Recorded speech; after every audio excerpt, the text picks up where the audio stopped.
Olá, aluno, olá, aluna, bem-vindos novamente à nossa aula de metodologia científica. Hoje é a nossa quarta teleaula, baseada na unidade 4 do nosso livro-texto. O livro, lembrando que o livro é aquele do sistema KLS, ok?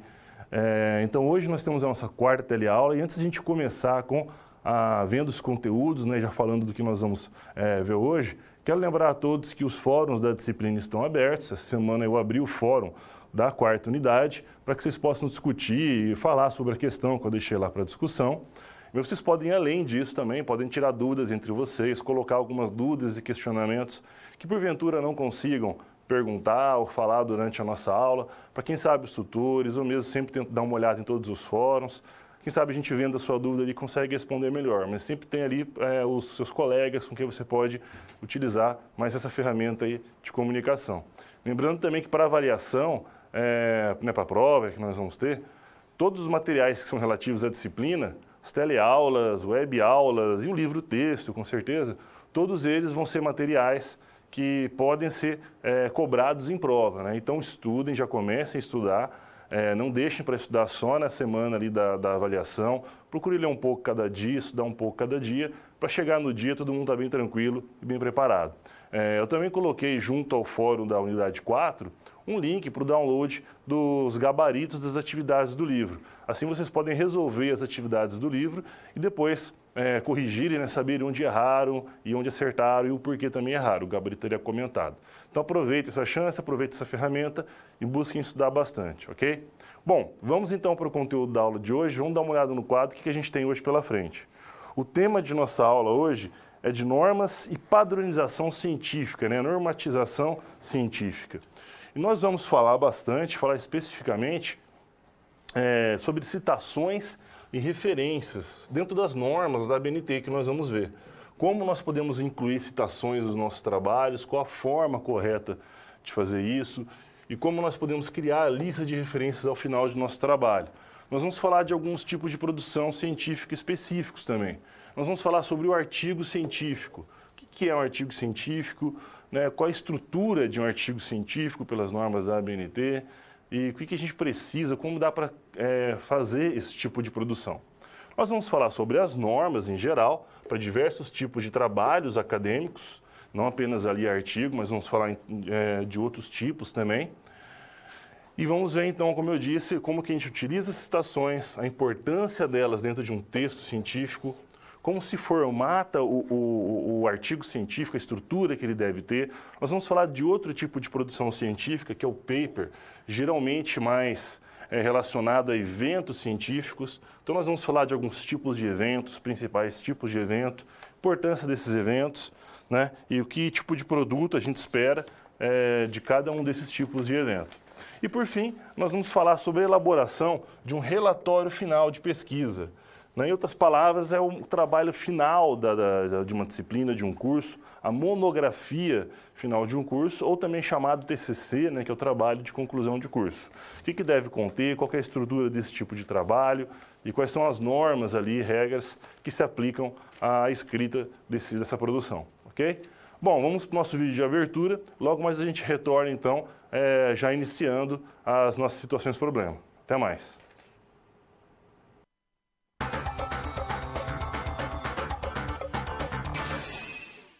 Olá! Nós chegamos à quarta e última unidade de metodologia científica. Nós vimos até aqui que elaborar uma pesquisa científica exige bastante esforço, rigor e dedicação por parte do pesquisador, não é verdade? Mas a gente viu também que essa é uma atividade muito gratificante. Afinal de contas, é através de uma pesquisa, como seu trabalho de conclusão de curso, por exemplo, que você tem a oportunidade de produzir efetivamente conhecimento. Acima de tudo, conhecimento científico, que pode beneficiar direta e indiretamente muitas pessoas, das mais variadas formas, ampliando coletivamente a compreensão que nós, seres humanos, temos do mundo e dos fenômenos ao nosso redor. Muito bem! Para que esse conhecimento seja útil, é importante que outras pessoas tenham acesso a ele, não é verdade? Então chegou a hora de aprender como apresentar e dar visibilidade aos resultados da sua pesquisa. Nessa unidade, vamos ver como elaborar e formatar artigos para publicações acadêmicas. como entender o que é um paper e como ele é utilizado em apresentações acadêmicas.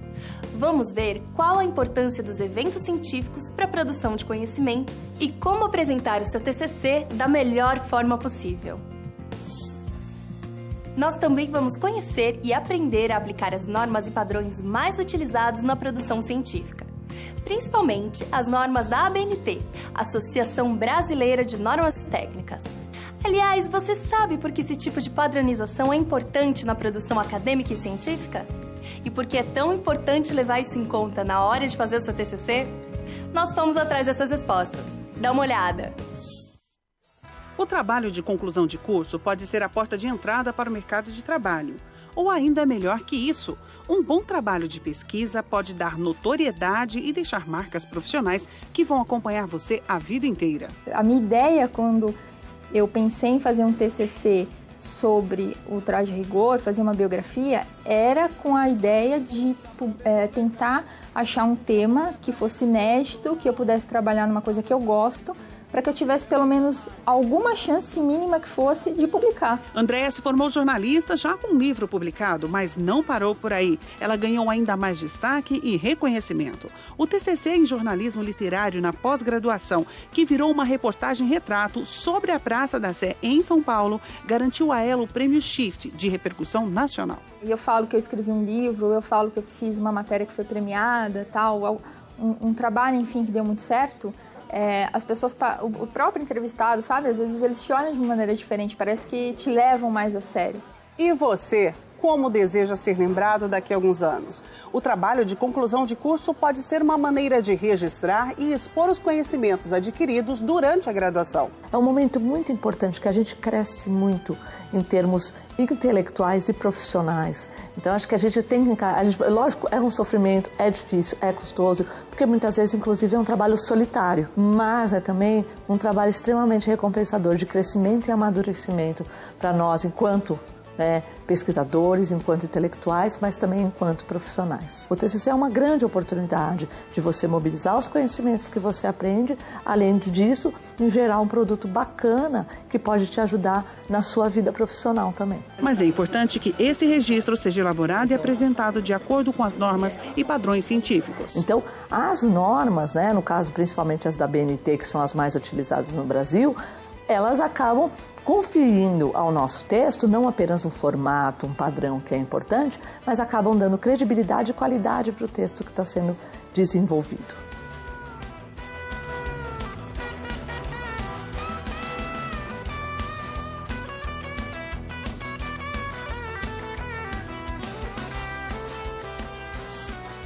Você viu só como a produção acadêmica pode render muitos frutos e proporcionar grandes oportunidades? Muito bem, é justamente sobre esse tema que trata a SGA dessa unidade. Na SGA da Unidade 4, vamos acompanhar Glória, uma estudante de um curso de ensino superior que está concorrendo a uma bolsa de estudos no exterior pela instituição onde estuda, o que representa grande oportunidade de crescimento pessoal e profissional. Para aumentar as chances de ganhar a bolsa, ela deve apresentar resultados de produções científicas e relatos de trabalhos em eventos. Em cada uma das situações problema dessa unidade, nós vamos ajudar Glória a chegar mais perto da bolsa de estudos. Na primeira SP, Glória irá sanar suas dúvidas sobre as normalizações científicas e também sobre as normas mais utilizadas em trabalhos acadêmicos. Na segunda SP, estudaremos mais sobre o artigo científico como uma forma específica de divulgação de estudos científicos. Na terceira SP, o objetivo será compreender como elaborar e formatar os trabalhos para apresentação em eventos científicos. Finalmente, na SP4, o enfoque será o trabalho de conclusão de curso, que nada mais é do que o relatório final da pesquisa. Muito bem! Mãos à obra! Acesse o livro didático, as web-aulas e também o material complementar que você encontra no seu ambiente virtual. E acesse também as pré-aulas e as pós-aulas de cada sessão. Bons estudos!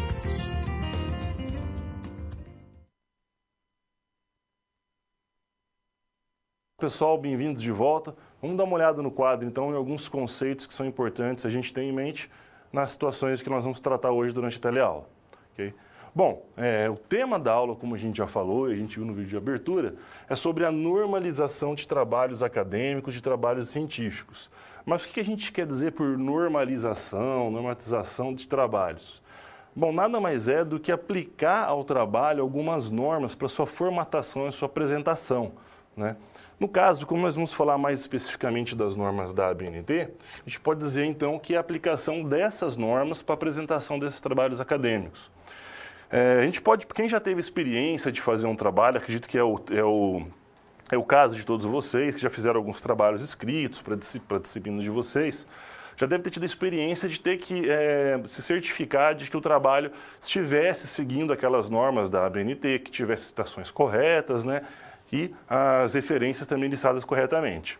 Bom, inicialmente, quando a gente faz esse tipo de trabalho, pode ser que a gente ache tudo muito chato, enfadonho, né? Puxa, mais uma camada ali de coisas para se preocupar, de complicação para fazer meu trabalho.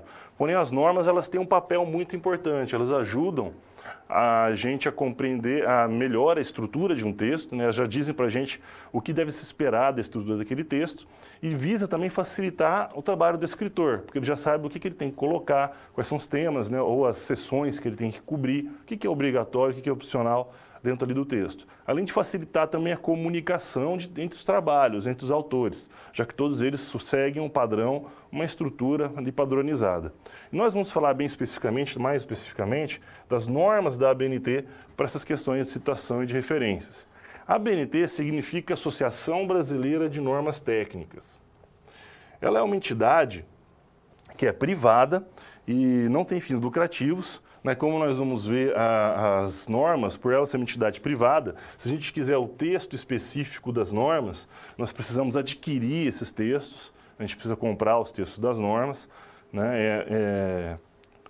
Por isso, mesmo assim, a gente não precisa realmente fazer isso para conseguir colocar os nossos trabalhos nas normas, né, nas regras, como a gente vai ver. Mas se você quiser ter acesso a esse texto, você precisa comprar ali as normas. A BNT existe desde a década de 40 do século passado e ela tem por objetivo dar essa base de padronização, essa base normativa para todo o desenvolvimento, tudo aquilo que está relacionado ao desenvolvimento tecnológico e pesquisa no nosso país. Então, ela não trata apenas de regras de trabalhos científicos ou de trabalhos acadêmicos, mas ela pode tratar também de vários outros assuntos, de várias outras situações relacionadas ao nosso dia a dia, como talvez a construções em áreas urbanas e tudo mais, né? Ela tem uma série de normas que visa normatizar, então, né, colocar em regra, padronizar aquilo que é relacionado a desenvolvimento tecnológico no Brasil. Okay? Então, tendo esses dois conceitos em mente, nós podemos então começar com as situações problema da aula de hoje. Mas primeiro vamos para um vídeo curtinho, um intervalo rapidinho, a gente já retorna com a primeira situação problema. Até mais.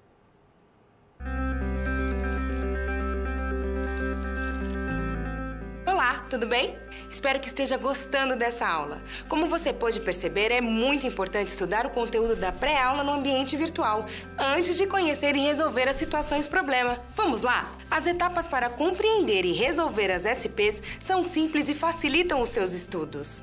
Primeiro, é necessário conhecer e interpretar os detalhes da situação problema, entender onde se passa a situação, quais agentes estão envolvidos e quais recursos estão disponíveis. Depois, é a hora de problematizar a situação apresentada, que são baseadas na realidade de mercado. E isso significa que seu desafio foi elaborado com base nas informações de empresas, experiência dos professores e acontecimentos do cotidiano da sua área. E por último, você vai solucionar as problemáticas. Para isso, você deve utilizar dos conceitos e das teorias vistas nas pré-aulas. Ficou claro? Então o desafio está com você. É hora da SP1. Caso surja um ponto de interrogação, você pode sempre acessar o fórum e enviar suas dúvidas, ok? Bons estudos e até mais!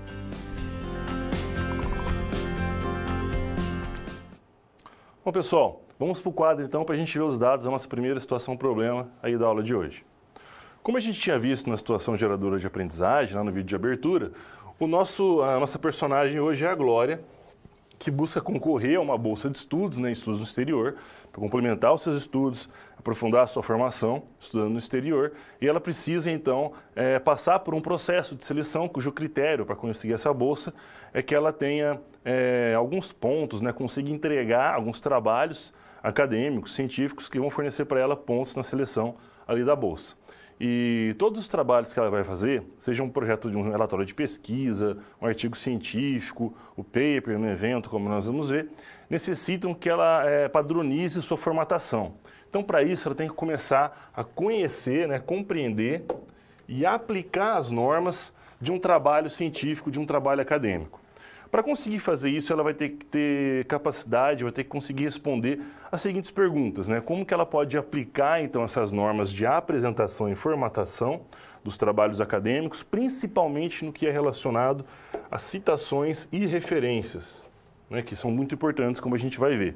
E será que todos os trabalhos que ela vai ter que escrever, ter que realizar, precisam dessas normas ou utilizam as mesmas normas, né? O que caracteriza uma citação, né? Para que serve a importância e qual é a importância da citação e quais são as informações que a gente precisa para colocar a citação, né, a fonte que nós utilizamos de forma completa, de forma correta, na lista de referências ao final de nossos trabalhos. Então vamos lá, vamos começar ajudando então o nosso colega Glória ali com a sua situação. Bom, como nós falamos, quando a gente se trata de normatização ou padronização de trabalhos acadêmicos no país, as normas mais utilizadas são aquelas da ABNT, da Associação Brasileira de Normas Técnicas. Como nós vimos, ela é uma entidade privada, sem fins lucrativos, porém, isso quer dizer que as suas normas não são públicas, não são de conhecimento público. Se nós quisermos conhecer o texto original das normas, nós precisamos comprar o texto dessas normas junto à ABNT. Porém, é muito comum que as instituições de ensino superior, né, as universidades, tenham em suas bibliotecas, seus repositórios, geralmente alguns manuais, apostilas, inclusive, que ajudem os alunos e os professores que precisam escrever esses trabalhos acadêmicos a formatar os seus trabalhos de acordo com as normas da Associação Brasileira de Normas Técnicas. O nosso próprio livro da disciplina traz algumas informações importantes com relação a algumas das principais normas que a gente tem que ter em mente quando se escreve um trabalho. A utilização ou não dessas normas é facultativa. As universidades não são obrigadas a utilizar essas normas especificamente, né, as normas da ABNT. Elas geralmente podem adotar essas normas ou não, e pode adotar elas em parte ou todas as normas, né? Se uma universidade quiser, ela pode criar as próprias normas, ela pode utilizar as normas de outra associação, de outra organização, ela pode utilizar as normas da Associação Americana de Psicologia, né, ou de qualquer outro tipo de instituição que tenha criado normas de formatação para os seus trabalhos. Porém, no país, é muito comum que essas normas da ABNT sejam as mais utilizadas, né? Ela é a mais utilizada nacionalmente. Então, para os trabalhos que geralmente são desenvolvidos dentro do Brasil, elas acabam meio que sendo uma espécie de padrão, principalmente dentro das instituições de ensino.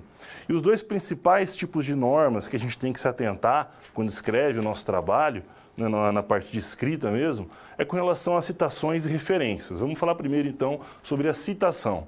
As normas de citação na ABNT, as citações são regidas pela norma NBR 10520 da ABNT. E uma citação, de acordo com Bastos 2015, que traz aqui, ela é uma forma de você mencionar no seu texto, né, no texto de sua autoria, no texto que você escreve, alguma informação, algum conceito, né, que vem de outras fontes, de outros autores, mas garantindo os direitos autorais do autor original, né, que você coloque, comunique via texto, né, que coloque sem nenhum tipo de confusão, né, que esclareça claramente que essa ideia, que esse texto que você está utilizando, ou conceito, o que quer que seja, não é de sua autoria, não é de sua elaboração, mas sim de uma outra pessoa, de um outro autor, uma outra entidade, né? Por exemplo, para definir para vocês o que é uma citação, eu utilizei uma definição que não é de minha autoria, que não fui eu que criei. Eu utilizei uma definição de um autor, que é Bastos, e na obra dele publicada em 2015, vocês podem encontrar essa definição, inclusive, na página 185 dessa obra, né? E eu indiquei isso claramente no texto, quando eu coloquei a informação entre aspas duplas, como a gente vai ver, e indiquei ao final dela aqui o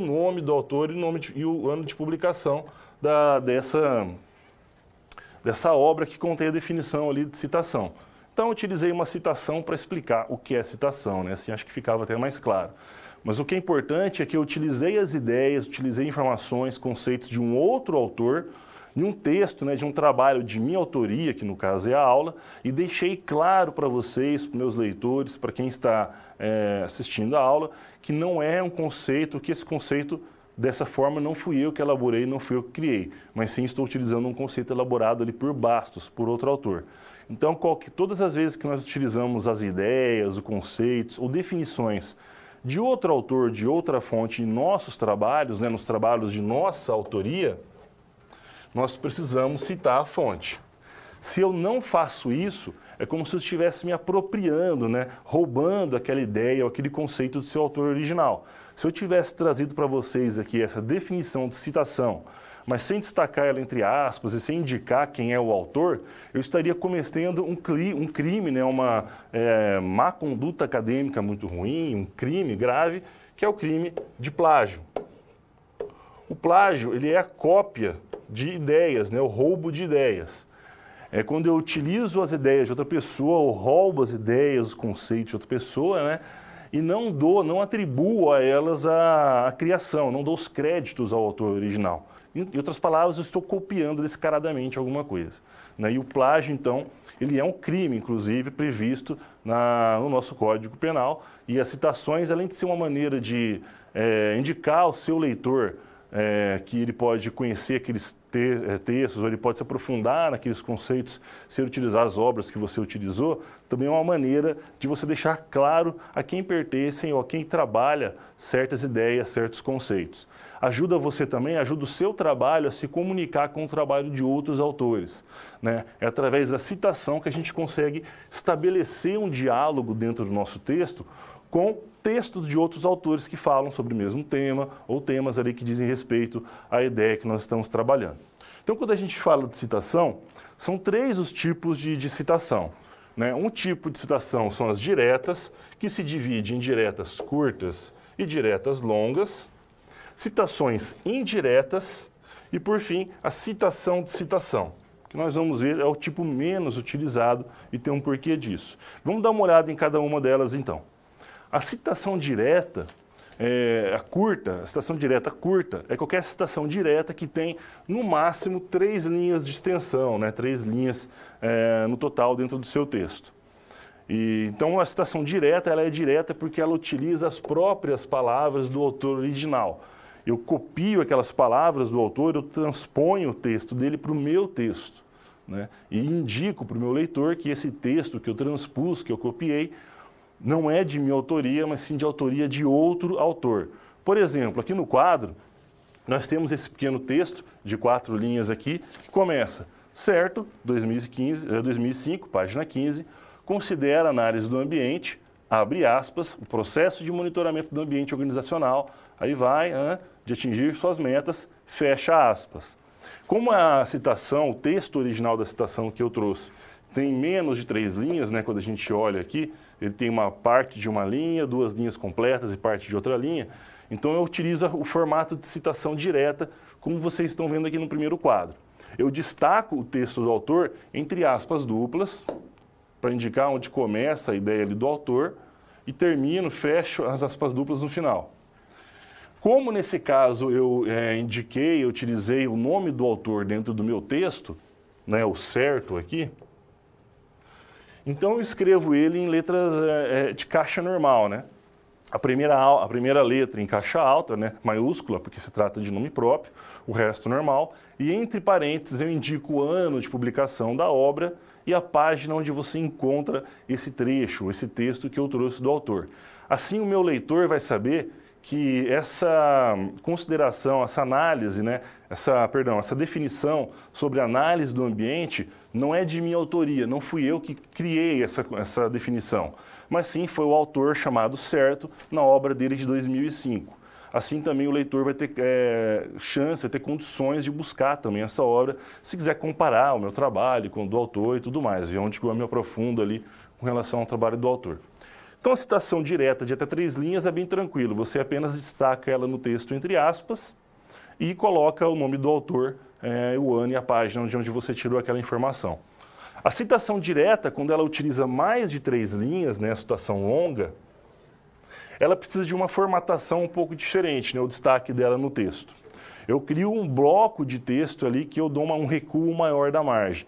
Então nós temos aqui no quadro essas 2 primeiras linhas, que são de minha autoria, né? Apesar de estão no meu trabalho, apesar de ser um termo amplamente discutido e conhecido de praticamente todos, planejar é uma tarefa complexa. Aí o texto a seguir sobre o ato de planejamento não é de minha autoria, não é uma definição minha, é de outro autor, no caso aqui um autor chamado Dornelas, que publicou em 2005 e você encontra esse texto na página 95. Né? Então, e como o texto que eu vou citar tem mais de 3 linhas, eu preciso de uma formatação especial. O que eu faço é um recuo de 4 centímetros entre a margem e o texto. Aqui são 4 centímetros. Eu utilizo uma fonte de tamanho menor do que a fonte que eu estou usando no meu texto. Então, se a fonte que eu usei aqui no texto é uma fonte de tamanho 12, né, ponto de 12 pontos, a fonte da minha citação vai ser uma fonte de tamanho menor. Pode ser de tamanho 10, por exemplo. Além disso, eu utilizo um espaçamento entre linhas menor. Aqui no meu texto original, mais uma vez, o espaçamento que eu utilizo é um espaçamento de 1,5, de 1,5. Já o espaçamento que eu utilizo aqui no trecho citado, né, na citação do autor, é um espaçamento simples, espaçamento de 1,0, ou também chamado de espaçamento simples. Ok? Então, fazendo isso, você destaca aquele texto e diz claramente para o seu leitor que aquele texto, aquela definição não é de sua autoria, é de um outro autor. Perceba que, nesse caso, eu não coloquei o nome do autor original no meu texto, ele não aparece no meu texto. Eu indico o autor original do texto ao final da citação. E nesses casos, quando ele aparece ao final da citação, quando ele não entra no meu texto, como é o caso aqui do primeiro autor, certo? Eu coloco o nome do autor entre parênteses, todo o nome dele, né, o último sobrenome, em caixa alta, então Dornelas, todo em caixa alta, em maiúsculas, vírgula, o ano de publicação, né, e vírgula, a página onde se encontra aquele texto, aquela citação, aquela referência. Esses são os exemplos de citação direta longa e citação direta curta. Outro tipo de citação muito usado é a citação indireta. Como o próprio nome dela indica, nesses casos eu não faço uma transcrição, uma cópia de todo o texto do autor original. Eu escrevo a definição, o conceito do autor que eu estou utilizando com as minhas próprias palavras, né? Estou parafraseando ali o autor. Aqui nós temos o primeiro exemplo aqui na caixa. Para Terence, 2002, as microempresas são eficientes no seu dia a dia, mas deficientes nas decisões estratégicas e planejamentos de médio e longo prazo. Estou deixando claro para o meu leitor que essas ideias, esses conceitos sobre a eficiência de microempresas não é de minha autoria, não fui eu que criei, mas sim foi um autor chamado Terence, na obra dele de 2002. Perceba que eu só precisei colocar o ano entre parênteses, não o número da página, porque uma vez que eu não utilizei o texto completo, não copiei o texto do autor ali para o meu texto, de minha autoria, mesmo que eu colocasse a página, você não iria encontrar essa definição com essas palavras na ideia do autor. Então, no trabalho do autor, perdão. Eu só preciso indicar, então, que eu estou utilizando o conceito dele, que eu estou parafraseando o autor no meu texto e dando crédito a essa ideia, no caso, para o autor original dela, que é o Terence, na obra dele de 2002. Outro caso, outro exemplo aqui embaixo, é quando nós temos a citação, né, o nome do autor não vai ser usado no texto. Aqui no primeiro caso eu utilizei o nome do autor no texto, então aquele mesmo caso lá do certo, né, utiliza a primeira letra em maiúscula por se tratar de nome próprio, o resto normal, e entre parênteses apenas o ano de publicação. Nesse segundo exemplo, eu tenho toda a citação, tenho todo o uso da ideia de um conceito sobre análise do ambiente, né? A análise do ambiente constitui uma das principais etapas da administração estratégica, possui monitoramento e vai até terminar, para a empresa. Então, todo esse conceito aí de análise do ambiente não é meu, não é de minha autoria. Eu utilizei o trabalho de outros autores, no caso aqui são 2 autores, Fernandes e Berton, na obra deles de 2005. Perceba que eu só precisei indicar os nomes dos autores e o ano de publicação da obra, não precisei indicar a página. No caso, como são 2 autores, eu coloco o último sobrenome do primeiro autor, todo em caixa alta, separo o nome dos autores por... Perdão, vou apagar aqui a marcação no quadro para ficar mais claro ali da gente ver. Coloco aqui então o nome do primeiro autor, né, todo em caixa alta, separo os nomes dos autores por ponto e vírgula, coloco o nome do próximo autor, Berton, todo em caixa alta, e aí, por fim, o ano de publicação da obra ali que eu utilizei. Se tivessem 3 ou mais autores, nesse caso, se fosse Fernandes, Berton, Volpini e Camata, por exemplo, eu podia colocar não precisaria utilizar ou citar com todos os nomes dos autores, né, para que não fique muito longa a lista. Eu posso utilizar uma expressão chamada de letra E, depois a letra T, ponto, al, A-L, né, e vírgula. Et al quer dizer e colaboradores, né? Então ficaria da seguinte forma, se fossem vários autores, 3 ou mais. Fernandes, et al, vírgula, 2005, ok? A única maneira, então, eu não faço nenhum destaque no texto propriamente dito, né? Perceba que não tem aspas, não mudo a fonte, não mudo o espaçamento. Quando eu faço a citação indireta, estou parafraseando o autor, eu só preciso, então, indicar corretamente quais são os autores, né, que eu estou utilizando para aquele conceito, para aquela ideia, mas eu não faço nenhuma mudança no texto, eu não coloco nenhum destaque no texto, eu não coloco aspas, não sublinho, nem nada disso. Okay? A gente apenas, então, parafraseia e coloca o conceito, a ideia com nossas próprias palavras. Outro tipo de citação é a chamada citação de citação. Como o próprio nome já diz, né, ela parece uma brincadeira de telefone sem fio acadêmica, né, um disse que me disse. Na citação de citação, ela só é utilizada nos casos quando eu quero utilizar um conceito, uma ideia de um autor, mas eu não tenho acesso à obra original em que o autor colocou aquele conceito, aquela ideia. Porém, eu tenho acesso a uma outra obra que usa aquele conceito, aquela ideia do autor que eu quero, então eu tiro os conceitos dessa obra. Então tem um intermediário ali entre eu e a ideia original que eu quero fazer, né, eu quero utilizar. Por exemplo, aqui a gente tem no texto, para Orlandi, abre parênteses, 1997, Apud, essa expressão Apud aqui indica que eu estou utilizando uma citação de citação, então 1997, Apud Medeiros, vírgula, 2003. O que eu estou dizendo para o meu leitor para Orlandi, no trabalho de 1997, conforme citado por Medeiros, 2003.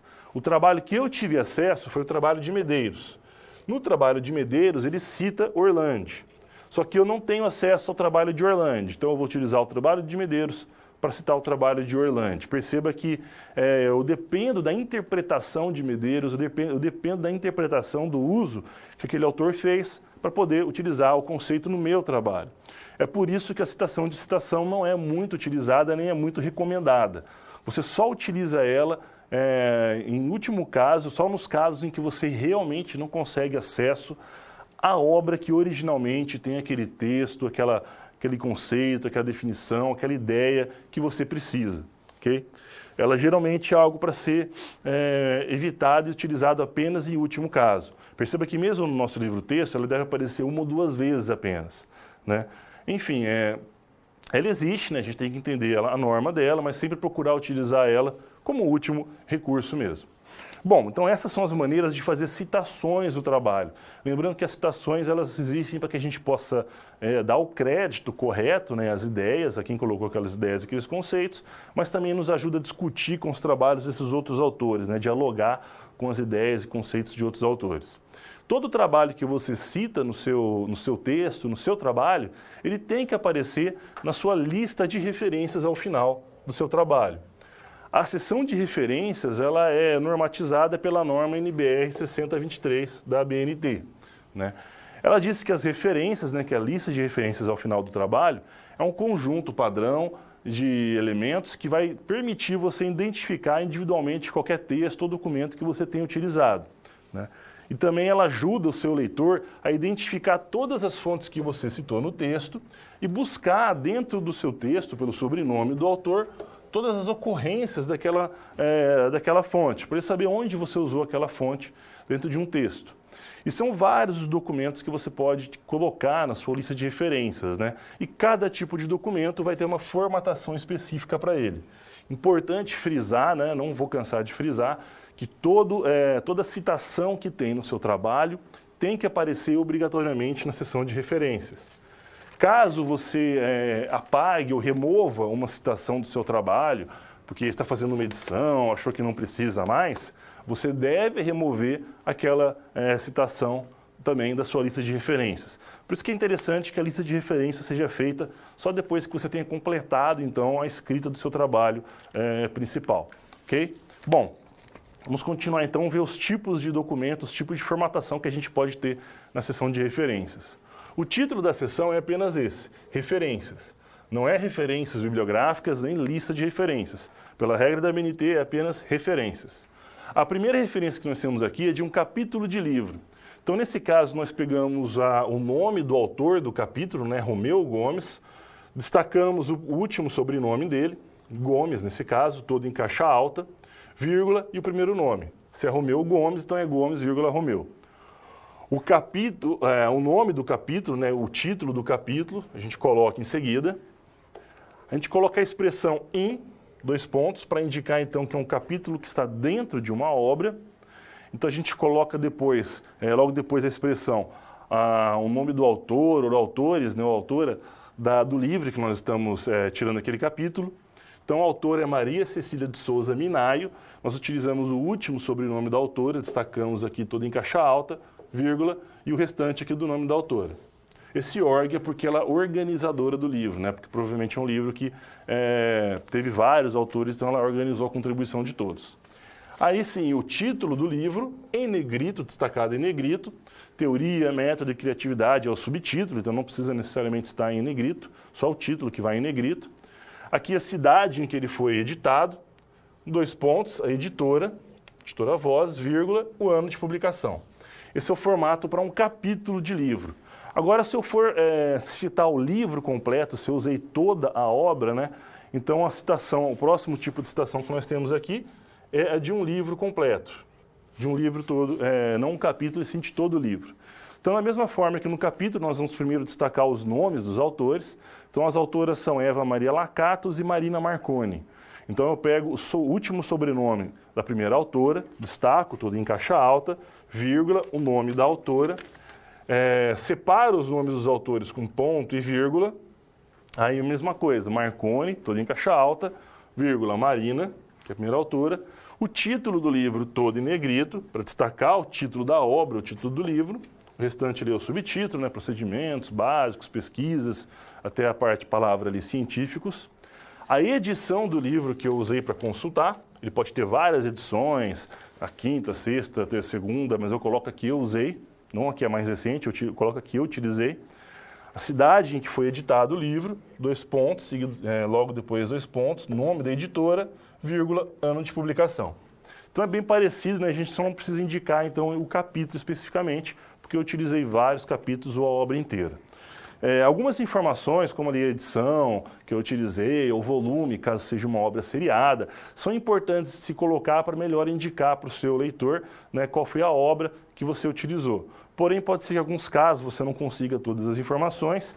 Então, as informações mais essenciais para se colocar a respeito de um livro, né, de uma fonte, é sempre ali o nome do autor ou dos autores, o título, né, destacado em negrito, cidade em que foi editado, editora e ano de publicação. Essa é uma entrada, né, uma referência apenas com os dados essenciais. Mas se você tiver acesso a outros dados, é bom colocar, sempre coloque também a edição, o volume, enfim, o que quer que seja, que é relativo ali à fonte que você utilizou. Se você estiver usado no seu texto um artigo científico ou um artigo de uma revista, né, serializada, como os periódicos científicos geralmente são serializados, ou seja, saem vários números, vários volumes ao longo do ano, né? Então, o formato da referência é mais ou menos como esse próximo que nós vamos ver. A gente sempre coloca o último sobrenome em caixa alta, vírgula, o restante do nome aqui da autora ou autores, né? Aqui o título do trabalho, do artigo, Comunicação Científica, uma revisão dos seus conceitos básicos. Em negrito eu coloco o título do periódico, né, da revista, no caso aqui a revista Informação em Sociedade, a cidade onde ela é editada, qual o volume da revista, qual o número da revista em que o artigo aparece, né, todos separados por vírgula, o ano de publicação e se for se eu tiver obtido pela internet, se é alguma fonte que eu utilizei, que eu obtive online, eu também preciso colocar o endereço onde se encontra esse artigo, essa página da internet, né? Então eu coloco lá disponível em e coloco o endereço completo da fonte na internet e depois eu indico para o leitor quando, né, qual foi a data de acesso. No caso aqui, acessado em 19 de julho de 2015. Porque se o meu leitor estiver utilizando, manuseando o meu trabalho 3, 4 anos depois, ele resolve visitar o site para obter a mesma fonte, a mesma referência, mas descobre que não está mais lá a referência, né, que o site apagou ou não tem mais aquele artigo lá, então ele vai saber que quando você acessou, né, na época que você fez o acesso, ele existia. Então ele pode crer que você não inventou nada ali de informação, né? E por fim, a gente tem um exemplo de referências para documentos oficiais, para textos de leis, né? Esse aqui é um documento federal.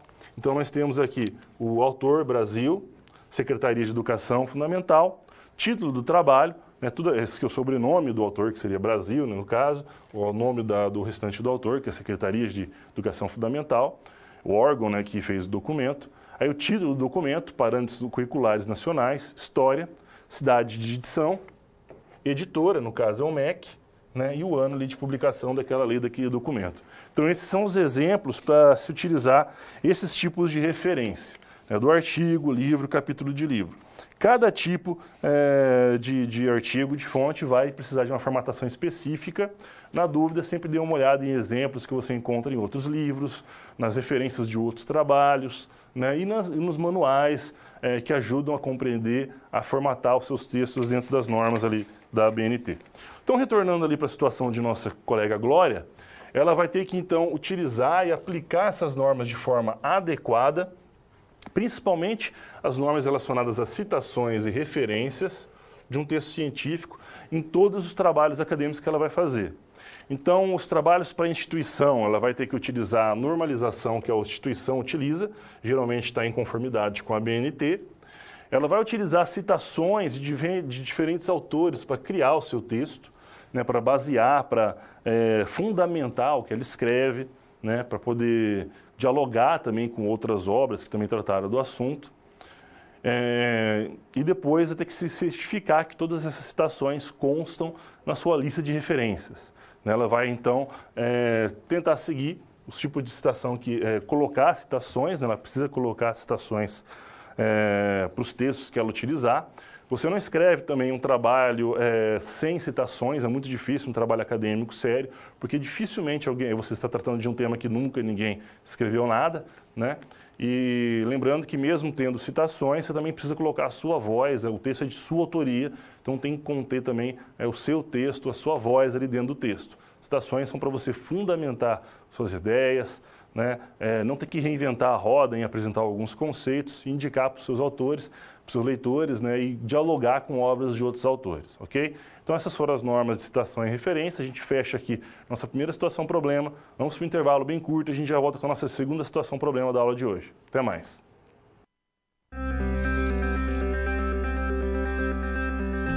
Opa, e aí? Como você se saiu com a primeira SP?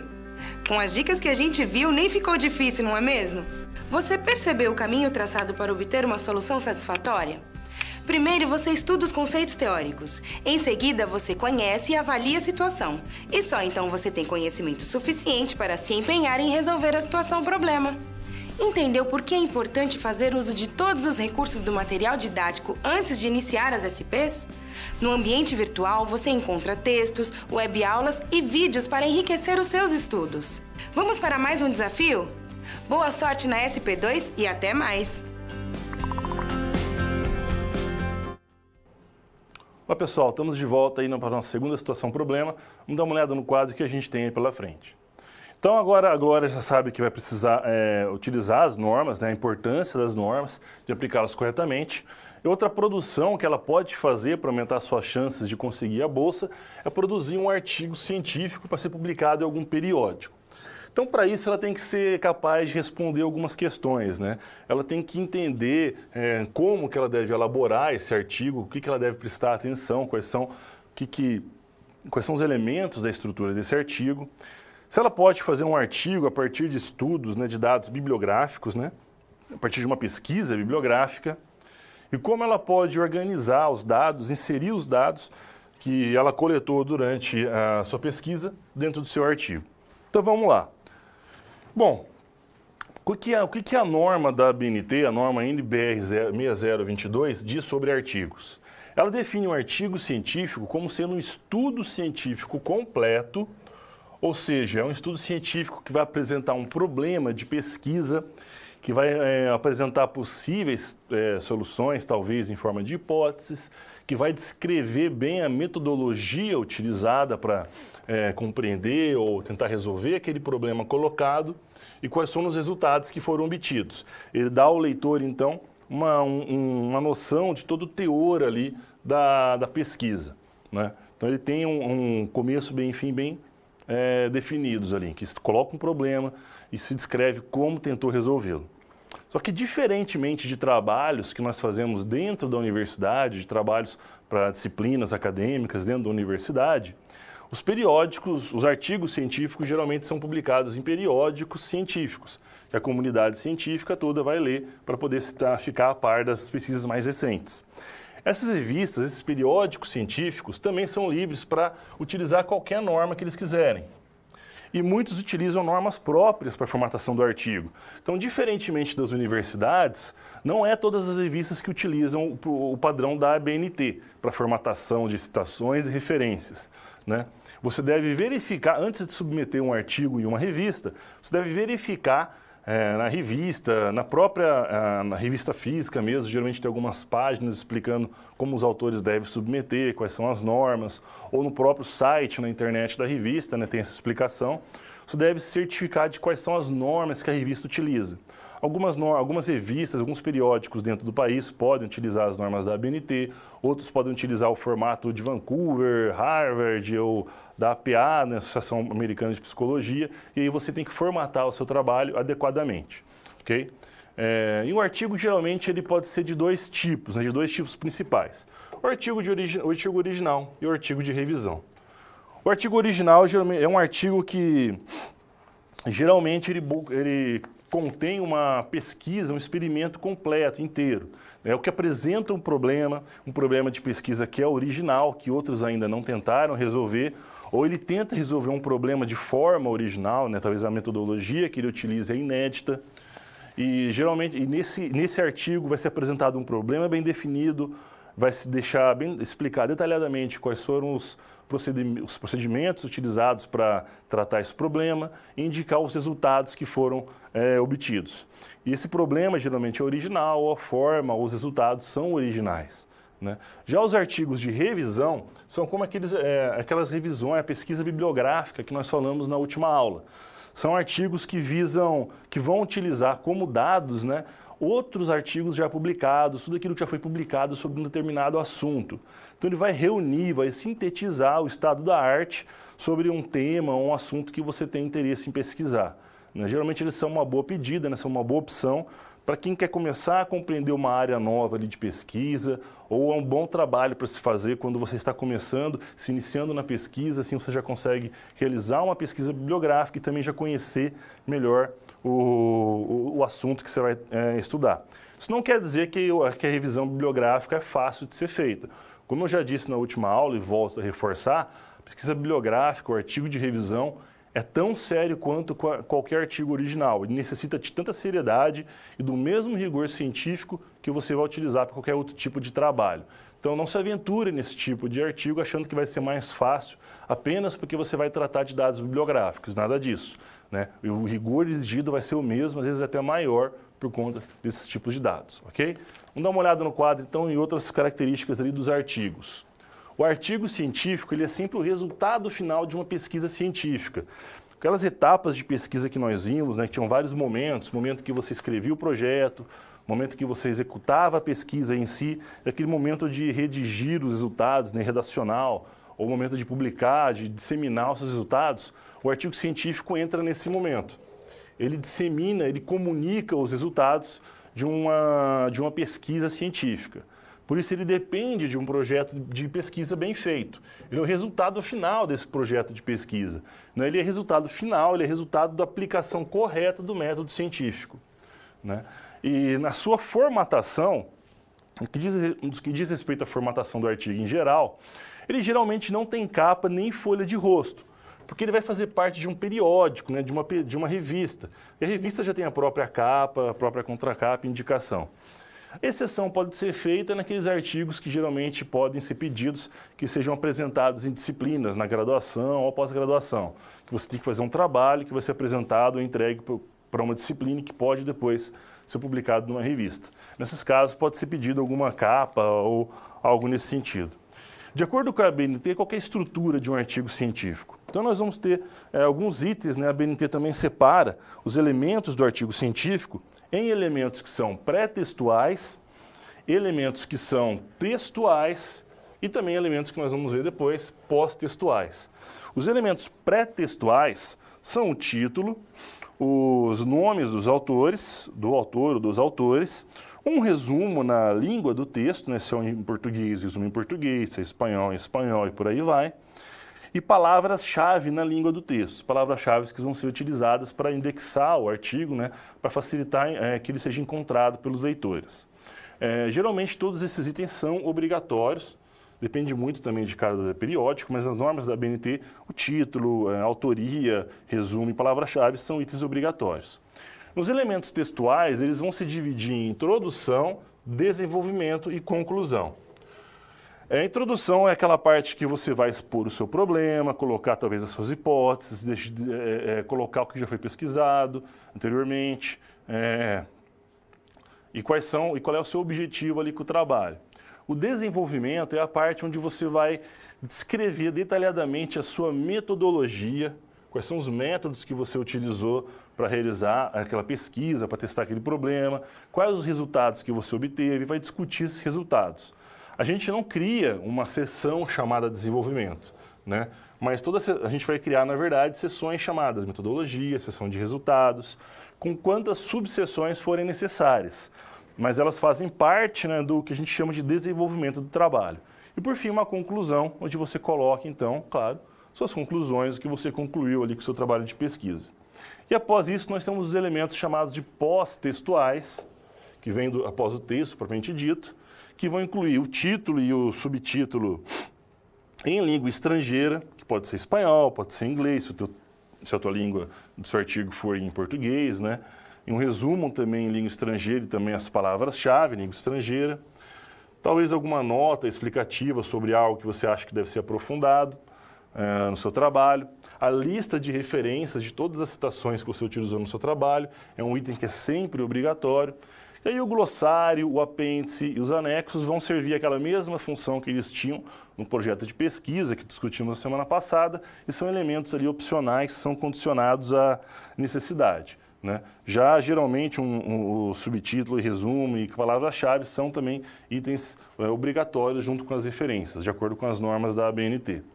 A maneira de você expor os seus dados, né, os dados que você obteve no seu trabalho, vai depender muito do tipo de dado que você quer mostrar para o seu leitor. Quando há coleta de dados no seu trabalho, né?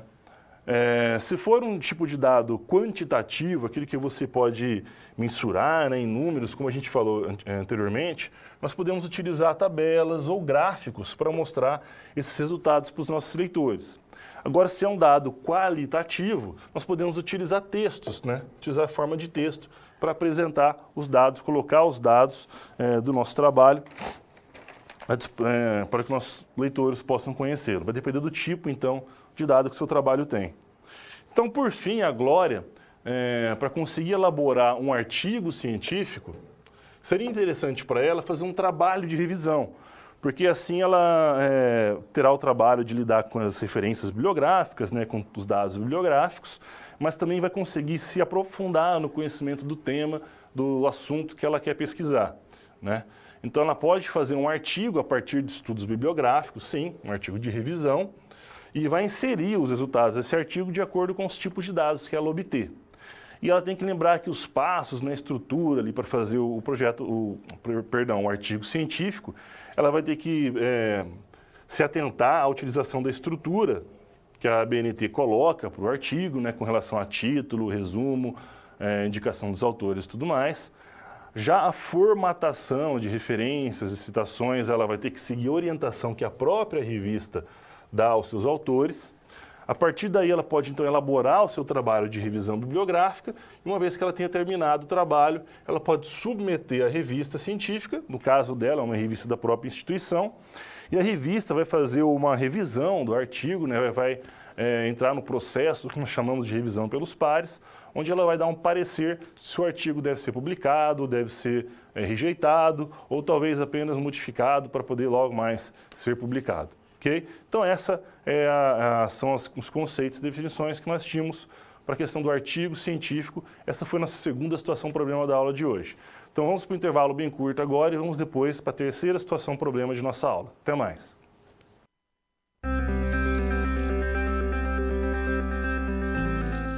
Olá! Agora que você já solucionou 2 das SPs, muitas das teorias vistas na pré-aula fazem mais sentido, não é mesmo? Essa é justamente a função das situações problema, te preparar de forma mais prática para a realidade da vida profissional. Já conhecer algumas das situações que podem surgir no dia a dia faz de você um aluno mais preparado para o mercado de trabalho. Bom, a SP3 já vai começar. Se ficar com dúvida em algo, pode entrar no fórum e enviar sua pergunta, ok? Até mais!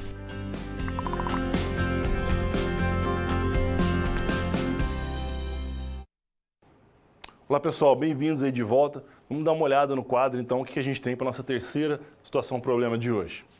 Então a Glória já conseguiu compreender como é que se utilizam as normas, né, a importância delas. Ela vai produzir, escrever um trabalho, uma revisão bibliográfica para publicação na revista da instituição. E agora ela tem o interesse de participar de um evento científico e participar com uma comunicação científica, né, que também é um tipo de publicação científica. Então, para isso, ela tem que entender e compreender o que é essa comunicação científica dentro de um evento, né? O que é o paper, o que nós estamos querendo dizer por paper dentro de um evento científico, e dentro dos eventos, quais seriam as formas de divulgação, de apresentação dos resultados dela, que seriam mais apropriadas ao trabalho que ela tem. Bom, primeiro vamos tentar compreender o que a gente quer dizer quando fala de um evento científico, né? Um evento científico, geralmente, ele toma a forma de um encontro de pesquisadores, de profissionais de uma mesma área, de um mesmo tema, né, que estudam aquele tema ou que trabalham com aquilo, né? Ele varia, o formato às vezes pode variar um pouco de área para área, né, de área de interesse ou de tipo ali de evento. Mas ele sempre tem como objetivo buscar divulgar, disseminar o conhecimento mais recente, né, quais são as descobertas mais recentes, quais são os estudos que estão sendo desenvolvidos, né? Enfim, disseminar todo esse conhecimento científico que é produzido dentro de uma área. Também é um ótimo espaço para que você apresente um estudo que você tenha feito, os resultados que você tenha atingido, né? Para se debater novas ideias, se debater novos conceitos dentro de uma área.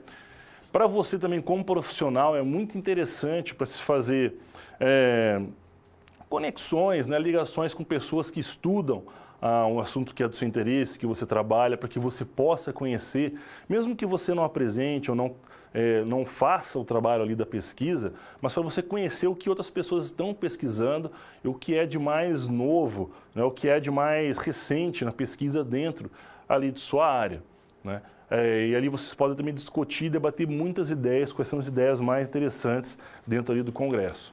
E aqui eu faço um parênteses também, né? Independentemente de qual é a área de estudo, a área profissional que você vai trabalhar, nós vimos ao longo da disciplina a importância do embasamento científico, do conhecimento científico para a atuação profissional.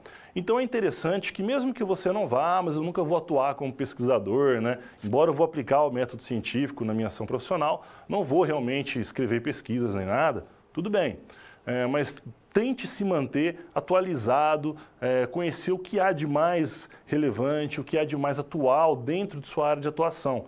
Uma ótima forma de fazer isso, e também de conhecer pessoas que trabalham e possam discutir ideias ali com você, é a participação em eventos científicos. Então procure, pelo menos participar uma vez ao ano, 2 vezes ao ano, em um ou outro evento científico de sua área. Procure talvez os eventos mais próximos, mais fáceis de participar, mesmo que você não vá lá para apresentar, né, algum trabalho, vá apenas para assistir mesmo as palestras, mesas redondas e tudo mais. Mas procure participar, nem que seja uma vez ao ano, para que você tenha esse hábito e sempre esteja ali dialogando, né, com o que há de mais novo dentro da sua área, o que é de mais moderno, e assim você pode antecipar essas tendências e não só ficar correndo atrás ali das transformações que vão ocorrendo dentro da área ali de trabalho, ok? Então, está dada a dica, fechado parênteses, vamos voltar ali para o quadro e falar sobre os tipos de eventos científicos. São vários os tipos de eventos científicos e eles vão diferir muitas vezes pela área de interesse, pelo tamanho ou categoria do evento, né? Ou até o público-alvo ali do evento. Na página, se não me engano, 194 do livro-texto de vocês, há uma tabela que coloca todos esses tipos os principais tipos de evento científico, com uma explicação de cada um deles. Os mais comuns são os congressos, que são uma reunião ali de profissionais e de, geralmente, pesquisadores também de uma mesma área, de um mesmo tema. Também podem ocorrer bastante simpósios que visam bastante uma discussão ali de um tema, apresentação de mesas redondas e palestras. Fóruns e conferências são bastante comuns também. E dentro desses eventos, um congresso, por exemplo, ele também pode ocorrer simultaneamente junto a um fórum, ou o fórum pode ocorrer dentro do congresso. Palestras, jornadas e encontros também costumam ocorrer em paralelo ali a outros tipos de eventos, né, dentro da mesma área. E esses eventos, todos eles podem contar com uma sessão de comunicação de trabalhos, né, onde as pessoas vão falar sobre os resultados que conseguiram, que atingiram, a apresentação de pôsteres, né, para divulgar os seus resultados através de pôsteres científicos, a explicação ali de sua pesquisa. Enfim, a forma de participação também vai variar de acordo com a forma de evento, né? Mas os mais comuns provavelmente vai depender de cada área, procure ver em sua área quais são os mais comuns, mas nós temos muitos congressos e fóruns e simpósios que ocorrem aí no país, né? Bom, continuando então, um dos materiais, dos resultados de um evento científico é um registro de todos os trabalhos que foram expostos ou que foram discutidos naquele evento. Todo evento científico costuma reunir e entregar aos seus participantes um resumo de todos os trabalhos que foram apresentados, né, um catálogo, uma espécie de coletânea de todos os trabalhos, que é o que é chamado dos anais do Congresso, ou do evento, né, qualquer que seja o nome ali do evento.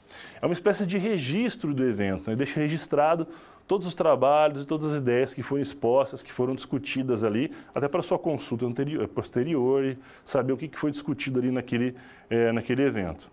O texto que vai para os anais do Congresso, ele é uma comunicação científica, né? Geralmente em forma de resumo, é algo mais, como uma estrutura que pode ter ou não uma folha de rosto, né? Mas geralmente é algo resumido, onde você tenta explicar todo o conteúdo do seu trabalho, introdução, desenvolvimento e conclusão, de forma geralmente mais breve, né? Incluindo uma bibliografia ou citação, se você utilizar. A comunicação científica ela pode ocorrer de forma escrita, né? com que vai nos anais do Congresso, ou também qualquer outra forma de exposição dos resultados ali de um estudo. Um pôster científico ou a apresentação oral de um trabalho também pode ocorrer como uma forma de comunicação científica, né? Ela é uma divulgação, então, dessas novas descobertas, novas informações. É bastante comum ter nesses eventos 2 tipos de apresentação, né? As pessoas apresentam os trabalhos em pôsteres, onde as pessoas deixam os pôsteres à vista durante algum período e ficam por perto para explicar para quem tiver mais interesse, né, sobre aquele trabalho, e também sessões de apresentação oral, onde os autores se revezam para apresentar oralmente, né, frente a uma plateia ali interessada, os trabalhos que eles realizaram, os resultados que eles obtiveram, né, e poder discutir depois com aquela plateia as dúvidas que eles tiverem com relação à apresentação. Geralmente isso é feito com algum tempo bem limitado, né? Geralmente o tempo é de 20 minutos no total, sendo 15 minutos para a sua apresentação e 5 minutos ali para dúvidas da plateia, para arguições, né? Então, a apresentação oral é um tipo também de comunicação científica. E todo o trabalho que foi apresentado, seja por pôster, seja por apresentação oral, ele acaba indo para os anais ali do evento, né? Para o registro, para a coletânea de trabalhos do evento. O que a gente chama de paper, o que a gente conhece por paper, que o nosso livro-texto, né, assume o entendimento de paper, é que ele é uma espécie de síntese daquela comunicação oral. Então, ele é uma síntese escrita daquele trabalho que foi apresentado de forma oral, oralmente, né? Geralmente ele apresenta o resumo do texto do seu trabalho, né, da sua apresentação, ou é um resumo, ou pode ser um conteúdo integral, ou o que se chama de resumo expandido, né? Mas a finalidade do paper é que ele seja publicado nas atas ou nos anais ali do evento. O entendimento do que é um paper pode variar entre autores e áreas. Para algumas áreas, falar em paper é um sinônimo de artigo científico, né? Mas outros autores têm outros entendimentos. O entendimento que o nosso livro-texto traz, que ele assume, é o de entender o paper como uma espécie de ensaio. Porque o autor do paper, ele coloca suas ideias no paper, né? Ele discorre sobre as suas ideias, sobre sua pesquisa ali num texto, geralmente mais curto que um artigo, sem muitos aprofundamentos. A ideia é suscitar a discussão, suscitar o debate, mas sem ir muito a fundo nas ideias. Ele segue a metodologia científica, como qualquer tipo de produção científica, produção acadêmica, e geralmente ele tem a proposição ali de um problema, né, onde ele coloca um problema de pesquisa, um problema científico, e vai então descrever uma possível solução, uma possível maneira como ele tentou fazer, conseguir realizar ou conseguiu buscar a solução ali para aquele problema. Por fim, outros autores podem entender o paper de outras maneiras, né? Mas geralmente os dois principais entendimentos que há ou é esse, né, de que o paper ele é um texto que resume a sua comunicação científica e vai para a ata, vai para os anais do Congresso, ou ele é usado como sinônimo de artigo científico. Okay? Bom, e com relação à situação de Glória? Ela sabe, então, que ela pode publicar esse trabalho dela nos anais de um congresso, né, nos anais de um evento, mas o tipo de publicação, a forma, se vai ser um resumo expandido, né, ou vai ter a forma de um paper mesmo, junto com a apresentação oral, vai depender do tipo de evento que ela vai participar. Se ela for utilizar uma comunicação oral, como comunicação científica ou paper, né, isso é adequado, no caso dela, ela já tem um artigo que foi aceito, ela já fez o trabalho, então ela pode divulgar os resultados que ela conseguiu, ou o que ela encontrou com esse trabalho, utilizar a comunicação científica no evento para disseminar os resultados que ela obteve ali durante a realização da pesquisa dela. Okay? Bom, a gente fecha aqui então a nossa terceira situação-problema, vamos para um breve intervalo e a gente retorna com a quarta e última situação-problema da aula de hoje. Até mais!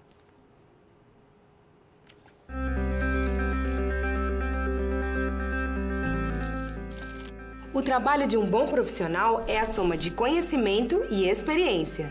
O conhecimento você obtém estudando a pré-aula, tirando dúvidas no fórum, acessando as web-aulas, ou seja, fazendo bom uso dos materiais oferecidos aqui no ambiente virtual. Já para ter experiência antes mesmo de ir para o mercado de trabalho, você precisa se empenhar na resolução das SPs. Lembre-se, quanto mais você se dedicar analisando com atenção, fazendo anotações na hora de levantar hipóteses, procurando diferentes soluções até obter a melhor, mais preparado você estará para desempenhar sua profissão.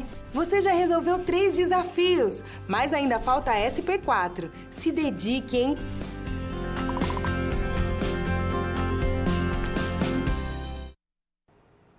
Olá pessoal, estamos de volta. Vamos dar uma olhada então no que a gente tem no quadro ali para a nossa quarta situação-problema da aula de hoje. Bom, a Dona Glória já conseguiu então compreender bem as normas e regras que ela deve utilizar para formatar o seu trabalho.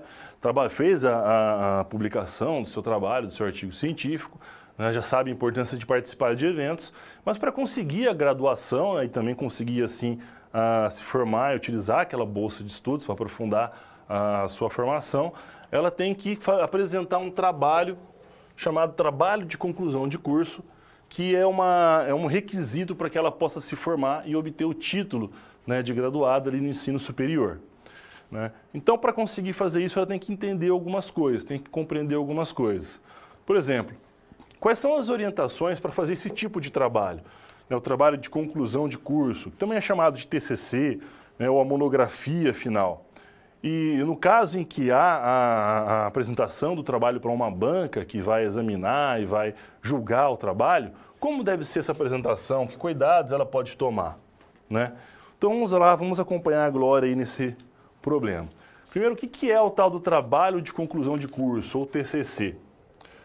Pelas normas da ABNT, um trabalho de conclusão de curso é um trabalho que visa sistematizar os resultados de uma pesquisa científica que você realizou durante a sua vivência acadêmica, né, a sua vida ali no ensino superior, né? Ele geralmente é um pré-requisito para a sua graduação, é um trabalho que você tem que apresentar ao final do seu curso, como o próprio nome já indica, né? E ele pode tomar vários formatos, depende muito da instituição, né, das regras que a instituição coloca para a entrega desse trabalho. Algumas exigem que seja feito em formato de artigo, outras querem em formato de monografia, né, maior e mais formal, né? Isso vai depender muito do que a instituição preconiza e coloca. Algumas podem colocar que seja feito apenas o projeto de pesquisa ou o projeto de ensino como trabalho de conclusão de curso.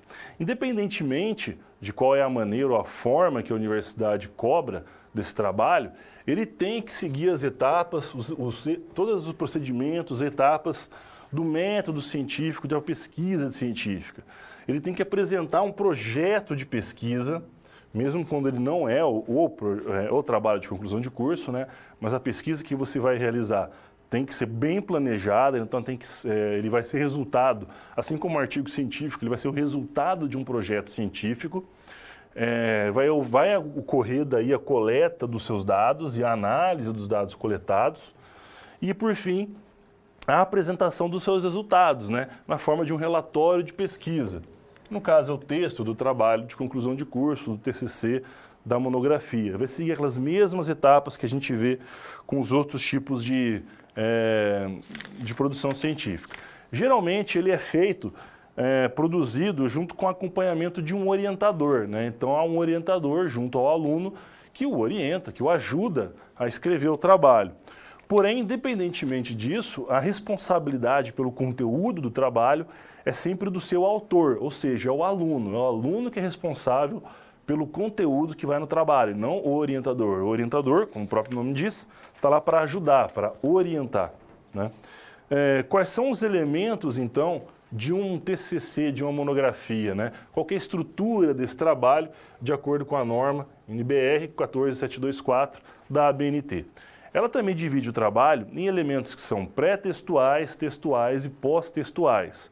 Geralmente, esse trabalho pela ABNT tem um formato mais de monografia, então ele é um pouco mais extenso, até um pouco mais formal, né? Então tem vários elementos aqui pré-textuais, como a gente vê.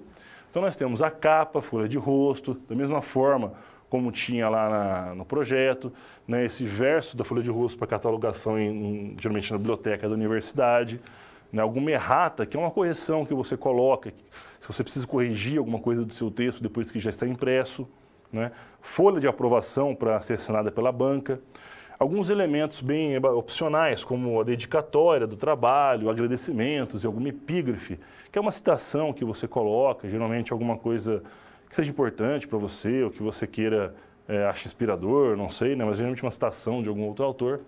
O resumo na língua do trabalho e resumo na língua estrangeira costumam ser obrigatórios. E caso você tenha muitas ilustrações, tabelas, abreviaturas, né? Você pode criar listas, né, e apresentar as listas de abreviaturas, de símbolos que você tem no seu trabalho para facilitar seu entendimento pelo seu leitor. Isso, claro, é um elemento que é opcional, mas, na verdade, condicionado pela necessidade. Se há necessidade, é bom que seja feito, então, essas listas. E, por fim, o sumário, que permite o seu leitor saber em qual página, né, está cada seção do seu trabalho. Assim, ele se localiza espacialmente ali dentro da leitura e dentro do seu trabalho. Já os elementos textuais, aparentemente, são bem simples, né? Nós temos apenas 3.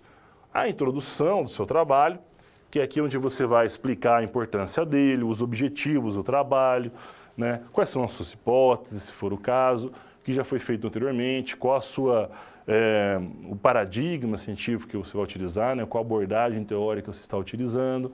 O desenvolvimento, que é onde nós vimos, vai estar a metodologia, vai estar os resultados que você obteve, uma descrição bem detalhada ali da sua metodologia, né? E claro, você não vai criar uma seção escrita desenvolvimento. Não, aqui terminada a introdução, tudo que vem depois até a conclusão faz parte do desenvolvimento. Então vai incluir metodologia, vai incluir ali também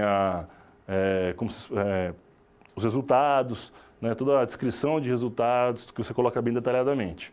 E por fim a conclusão do trabalho, onde você coloca o que você realmente achou, né, e discute ali esses resultados. E temos os elementos pós-textuais. Esses elementos pós-textuais, aqueles que vêm depois do texto propriamente dito, né, onde nós vamos ter alguns elementos que são obrigatórios e outros que são condicionados à necessidade. As referências sempre é um elemento obrigatório, toda citação que você fez tem que constar na sua lista de referências, né? Aí um glossário, apêndice, anexo e índice tem os mesmos objetivos, a mesma função que nós vimos lá no projeto de pesquisa e funciona da mesma maneira, né? E são elementos ali que são opcionais ou condicionados à necessidade.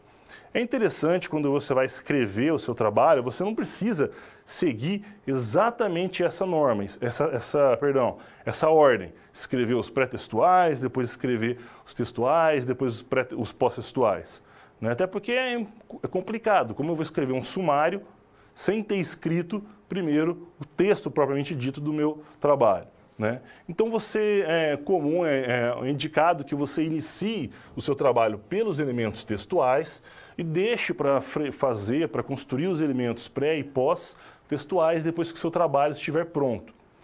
E aí você pode começar por qualquer seção que você quiser, pela introdução ou alguma parte do desenvolvimento, né? Dificilmente pela conclusão. E pela qual você se sentir mais à vontade. O importante é que você comece escrevendo e vá escrevendo conforme você vai desenvolvendo o seu trabalho. Não deixe para escrever só depois que tudo já passou e já ocorreu. E se inicie pela seção que você achar mais adequada, né? Mais apropriada. Se você acha que é mais fácil agora escrever metodologia, faça isso, depois você elabora o texto da introdução ou vice-versa, né? Essa é uma dica que a gente pode colocar. Então, vamos lá, com relação à situação de Glória. Glória vai ter que elaborar o TCC de acordo com a norma da BNT 14724, respeitando aqueles elementos textuais, pré e pós-textuais que a gente viu. Então, é aquilo que deve conter o TCC dela. Ele tem que ser resultado de uma pesquisa científica, então é importante que ela tenha aplicado o método científico, tenha feito o planejamento daquela pesquisa, né? E tenha proposto um problema de pesquisa e depois ela coloque qual foi a resposta que ela obteve para aquele problema de pesquisa que ela indicou. E se houver apresentação oral, né, no caso de houver apresentação oral para uma banca examinadora, ela tem que lembrar que a banca já leu o seu trabalho, então ela poderia pensar em acrescentar informações, não meramente repetir aquilo que já está no texto, né? Talvez ir mais a fundo em algumas coisas que ela não foi no texto, né? Enfim, trazer algo diferente ali para a banca, porque ela já conhece o trabalho, leu o texto. E ela já vai ter estabelecido alguns questionamentos para o trabalho dela. E ela pode tentar se antecipar também nesses questionamentos e buscar, talvez, respondê-los na apresentação. Lembrar que para se preparar para essa apresentação, você tem que estar bem confiante. Lembre que você que fez o seu trabalho e ninguém conhece o seu trabalho melhor do que você mesmo. Embora seja um pouco difícil, né, principalmente para nós que somos mais tímidos, falarem na frente de uma banca, na frente de uma plateia, né, isso é necessário na vida profissional, na vida acadêmica, né, e lembrar que ninguém conhece o seu trabalho melhor do que você, se você tiver feito bem o seu trabalho. Então, embora a banca tenha seus questionamentos, se você treinou bastante a sua apresentação e se você conhece bem o seu trabalho, com certeza você vai conseguir responder qualquer tipo de questionamento que venha ali na sua direção. É importante treinar bastante alguns aspectos práticos ali da apresentação, né, mas lembrar que você que fez o seu trabalho, você o conhece bem, ninguém vai conseguir, então, saber mais sobre ele do que você. Então aqui a gente termina a nossa quarta e última situação problema. Vamos para um breve intervalo, daí nós retornamos para colocar uma situação para discussão, né, para mobilizar esses conhecimentos e também um momento de perguntas. Então já mande as suas dúvidas ali no chat, estamos separando algumas dúvidas para responder nesse momento, mas se você ainda não colocou a sua dúvida, a sua participação, coloque ali no nosso chat, quem sabe a sua dúvida a gente não responda aqui ainda até o final da aula, ok? Então vamos para um breve intervalo e logo a gente retorna. Até mais.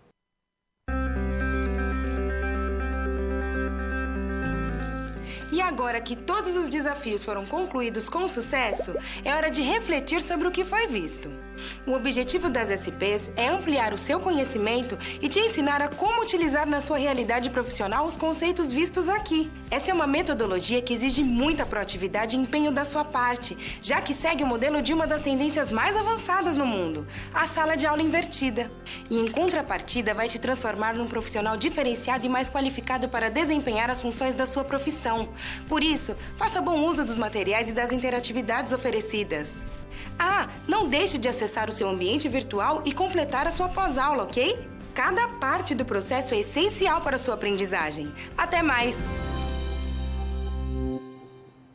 Pessoal, bem-vindos de volta. Vamos dar uma olhada no quadro, então, numa situação nova que a gente traz para poder discutir e mobilizar aí esses conhecimentos.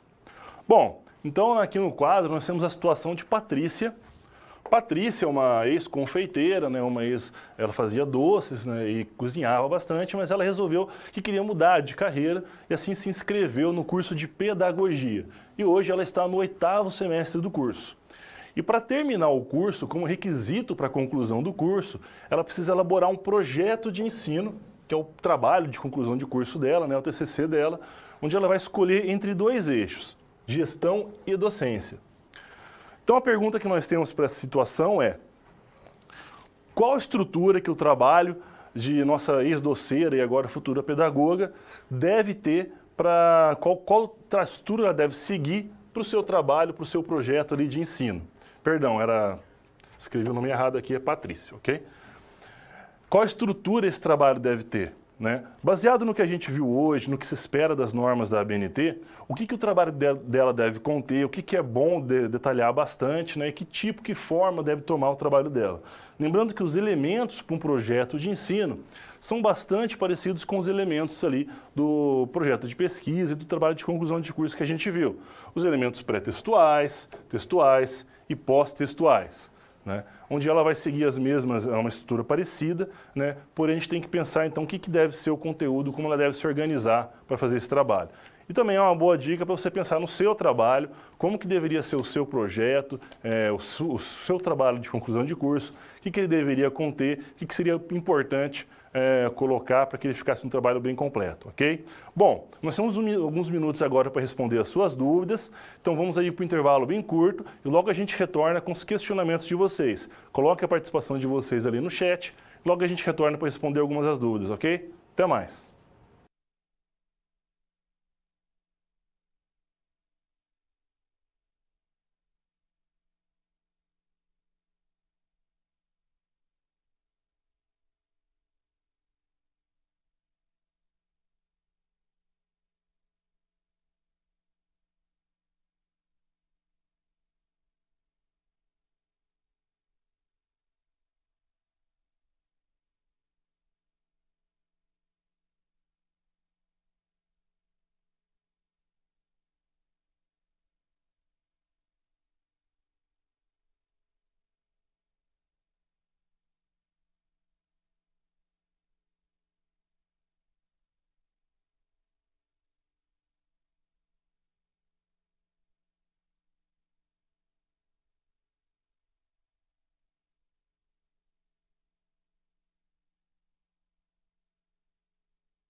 Olá pessoal, bem-vindos aí de volta. Então nós tivemos muita participação no chat, estou feliz de ver, muitas perguntas, né?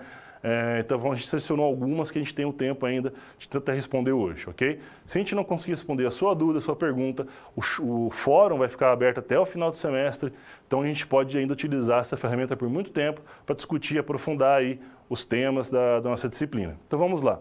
Primeira dúvida ali, onde nós podemos encontrar um modelo ou um exemplo de paper, né? Os papers, geralmente, a gente pode encontrar a sua publicação nos anais, né, nos registros de um evento. Então, você pode procurar, talvez na biblioteca de sua instituição, do seu polo, alguém que tenha participado de algum evento, o livro dos anais, né, ou também pode vir em formato digital, em formato de CD, né, mas o texto dessa coletânea de trabalhos que foram apresentados, e lá você vai ter vários resumos, né, que são os papers que foram apresentados ali no evento. Segunda pergunta é, o resumo da língua inglesa é uma tradução do resumo feito na língua do texto, né, de um resumo em outra língua. Desse modo, por que não pode ser considerado um elemento pré-textual? Bom, isso vai depender muito do tipo de produção, né?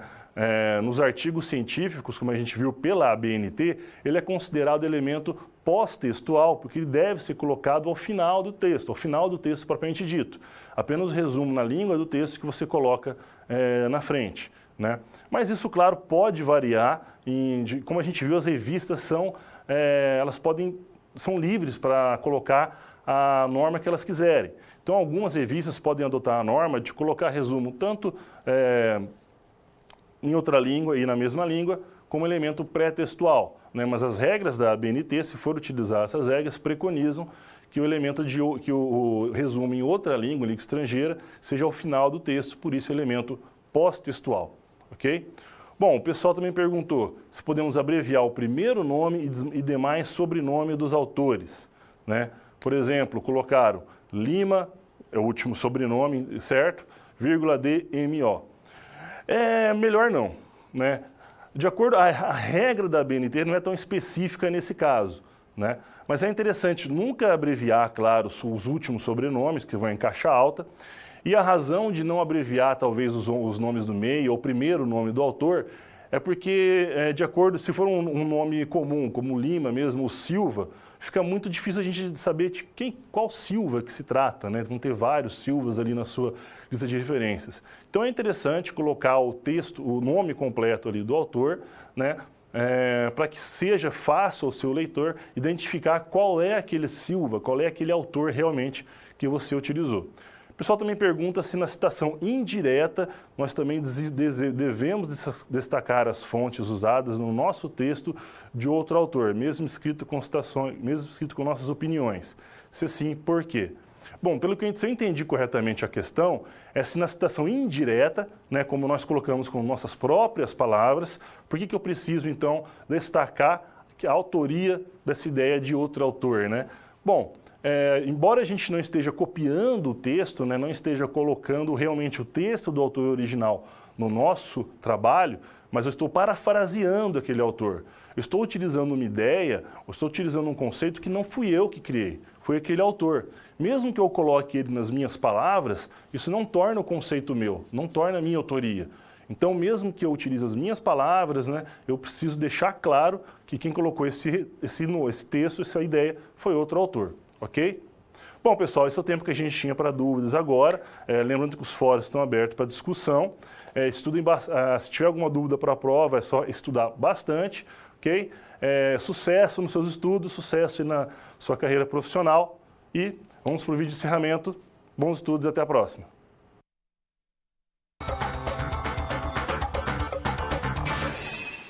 Olá, estamos encerrando aqui a quarta e última unidade de metodologia científica. Nessa unidade, você aprendeu a elaborar e formatar um trabalho para publicações acadêmicas, pensando principalmente na divulgação científica. Viu como aplicar as normas mais utilizadas em trabalhos acadêmicos e como apresentar citações e referências seguindo esse padrão. Também aprendeu o que é e como elaborar um artigo e como apresentar os resultados da sua pesquisa da melhor forma possível. Por fim, aprendeu a elaborar um paper, viu como a participação em eventos científicos é importante e como elaborar da forma correta um relatório final de pesquisa ou trabalho de conclusão de curso. Todos esses conhecimentos são essenciais na vida acadêmica, então é importante aproveitar bastante tudo o que você aprendeu na unidade. Tanto sua produção científica como um trabalho de conclusão bem realizado, com um tema interessante, podem abrir portas para você, tanto acadêmicas quanto profissionais. Então se esforce bastante e aproveite a oportunidade que você tem de produzir conhecimento. Nós vimos um exemplo que ilustra bem a importância da produção científica na SGA dessa unidade. Você se lembra dela?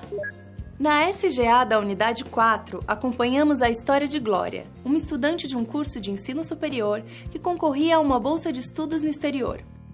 Para aumentar suas chances, Glória deveria apresentar os resultados de produções científicas e relatos de trabalhos em eventos. Na SP1, ajudamos Glória a entender que todos os trabalhos científicos precisam se adequar a uma normalização confiável como a da ABNT. Vimos que as normas são as orientações mais seguras para apresentar determinadas informações, como citações e referências, e que deixar de citar as fontes que embasam um trabalho pode ser considerado plágio, que é uma prática ilegal.